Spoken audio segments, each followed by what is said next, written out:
Start करने से पहले मैं ये बात क्लियर करना चाहता हूँ कि ये वीडियो में जो इन्फॉर्मेशन यूज़ हुई है वो 3 स्टडीज़ पे बेस्ड है और इन स्टडीज़ की जो इन्फॉर्मेशन है उसे मैं वेरीफाई नहीं कर सकता क्योंकि मिलिट्री से related sensitive information general public को अवेलेबल नहीं है।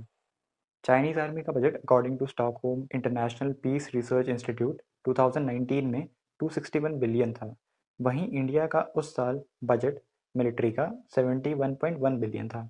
कंटेक्स्ट के लिए चाइना दुनिया की तीसरी सबसे बड़ी मिलिट्री पावर है, वहीं इंडिया चौथी। पर इस वीडियो में मैं आपको बताना चाहूँगा कि इंडियन आर्मी के पास कैसे स्पेशली लद्दाख के केस में चाइना की आर्मी के ऊपर एडवांटेज है। 1962 में भी इंडिया और चाइना के बीच में अस्काई चिन को लेकर पहले लड़ाई हो चुकी है और उसमें भी दोनों साइड्स को भारी नुकसान हुआ था।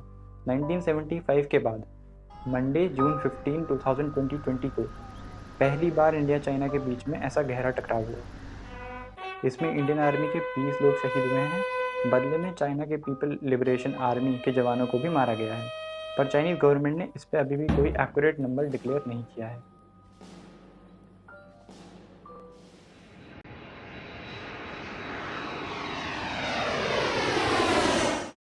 इस स्टडी के हिसाब से इंडिया के पास 270 फाइटर और 68 ग्राउंड अटैक एयरक्राफ्ट हैं।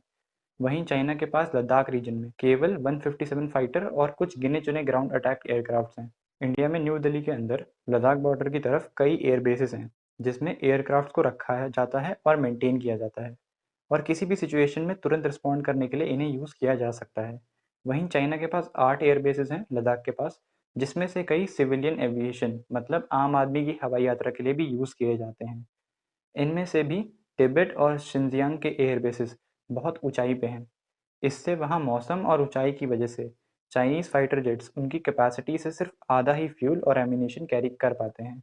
इसके अलावा चाइना के पास एरियल टैंकर्स भी बहुत कम है, जिसकी वजह से इन प्लेन्स को रिफ्यूलिंग के लिए बार बार बेस वापस जाना पड़ता है। स्टडी के मुताबिक इंडियन एयरफोर्स के पास मिराज 2000 एंड सुखियो Su-30 जेट्स हैं, जो कि सारे मौसम में ऑपरेट करने की क्षमता रखते हैं। वहीं चाइना के पास J-10, J-11 and Su-27 fighters हैं, जिसमें से सिर्फ J-10 सारे मौसम में उड़ान भरने की क्षमता रखता है। भारत के अलावा चीन को अमेरिका से भी खतरा है, जिसकी वजह से उसने ईस्टर्न और वेस्टर्न पार्ट्स के बेसिस पे ज़्यादा खर्चा किया है और लद्दाख रीजन को बहुत हद तक इग्नोर किया है। वहीं कश्मीर के पॉसिबल अटैक से डिफेंड करने की तैयारी में इंडिया ने उस एरिया के बेसिस पे बहुत ज़्यादा इन्वेस्ट किया है। सबसे इम्पोर्टेंट बात यह है कि इंडियन एयरफोर्स और ग्राउंड फोर्सेस दोनों ही कश्मीर में कॉन्स्टेंटली एक्टिव रहती हैं और इसलिए उनमें ज़्यादा कोऑर्डिनेशन है और अनएक्सपेक्टेड सिचुएशंस हैंडल करने का काफ़ी एक्सपीरियंस भी है।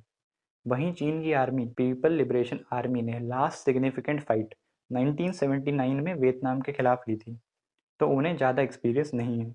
एक्सपीरियंस का एग्जाम्पल आप वियतनाम चाइना वॉर में देख सकते हैं, जिसमें चीन के सोल्जर्स ज़्यादा थे, फिर भी वियतनाम के ज़्यादा एक्सपीरियंस सोल्जर्स ने चीन को कड़ी टक्कर दी थी। ग्राउंड फोर्सेस बेल्फर स्टडी के एस्टिमेट्स के हिसाब से एरिया में 2,25,000 इंडियन ग्राउंड फोर्सेस हैं और 2,30,000 के आसपास चाइनीज़ फोर्सेस। लेकिन अगर ये बात ध्यान में रखी जाए कि चाइनीज़ सोल्जर्स का एक सिग्निफिकेंट हिस्सा तिब्बत और शिनजियांग में स्टेशन्ड है, जहां विद्रोह होने की पॉसिबिलिटी हमेशा बनी रहती है, तो इंडियन आर्मी का पल्ला भारी हो जाता है।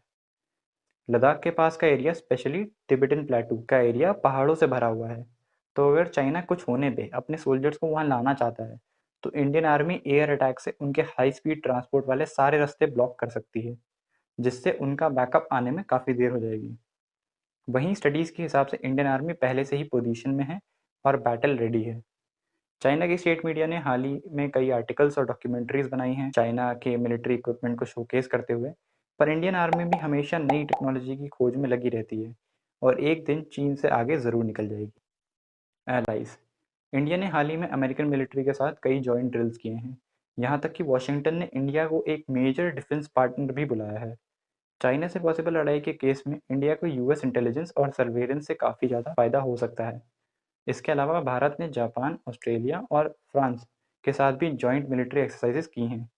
इन सारे ही देशों ने इंडियन आर्मी के टैक्टिक्स और अडैप्ट करने की एबिलिटी को काफ़ी सराहा है।